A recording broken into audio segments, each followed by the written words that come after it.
how I feel about this, but they were talking about potentially Jordan Groshans plus a Woods Richardson, or Elvis Martinez, Alejandro Kirk, one of those guys, and then maybe like, you know, a later like top 20 prospect or something like that.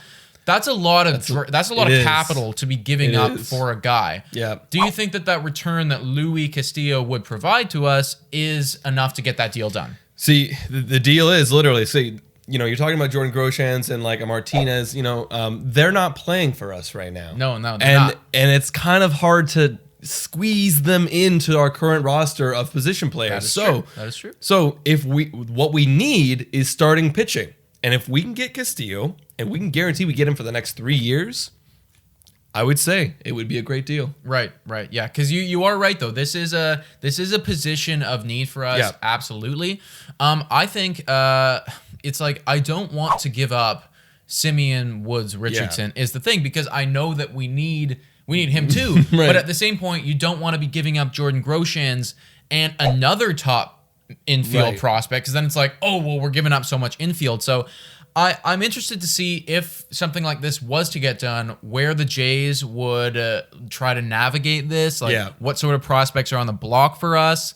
I guess if we had to give up Woods Richardson, that's just what we have to do. Yeah. And now the rotation is very clearly going to be Ryu, Castillo, Pearson, and we're going to just need to hope that those guys get the job done, and maybe we get lucky, we sign a Walker, and we're rolling. Yeah. You know, I feel like, you know, this kind of sparked something in my mind where it's like, this whole time we've been in, you know, in a definite rebuild mode, protect the prospects. You know, we're not trading any off. Sure. If anything, they're going to be very limited. But we just signed George Springer and Kirby Yates saying we're ready to make a run in the postseason. So that is what that's saying. That's saying that we're ready to go. If we're ready to go, some sacrifices are now going to have to be made in the prospect pools. Would you trade Austin Martin?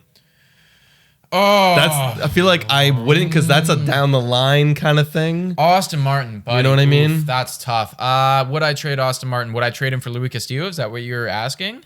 Yeah, let's put it that way. I don't know. I gotta see the deal, man. Like Austin Martin has been so hyped up to us, and like the way that he's been talked about, it is tough to say, right? I want to see him in a Blue Jays uniform at some point. Right. I definitely feel like you know, because he will come up in, you know, 1-2 years.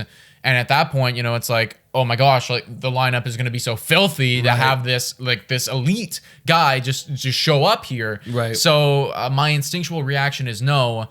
I've always been somebody, though, to say nobody is off the trade block if the deal is good enough. Right. So if the deal is good enough, of course I would trade Austin Martin. Yeah. I would trade Vlad. I would trade Bo Bichette if the deal is right. You know, everybody needs to be available. Right. But no, I don't want to. Yeah, not right I don't now. want no. to. No, not right now. I don't like, really want. It's like, ew.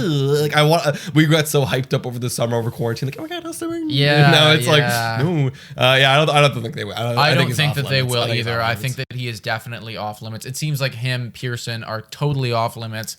Everybody else is kind of open for negotiation, though. So I think if we were to get this guy, that's the sort of thing that we'd be looking at.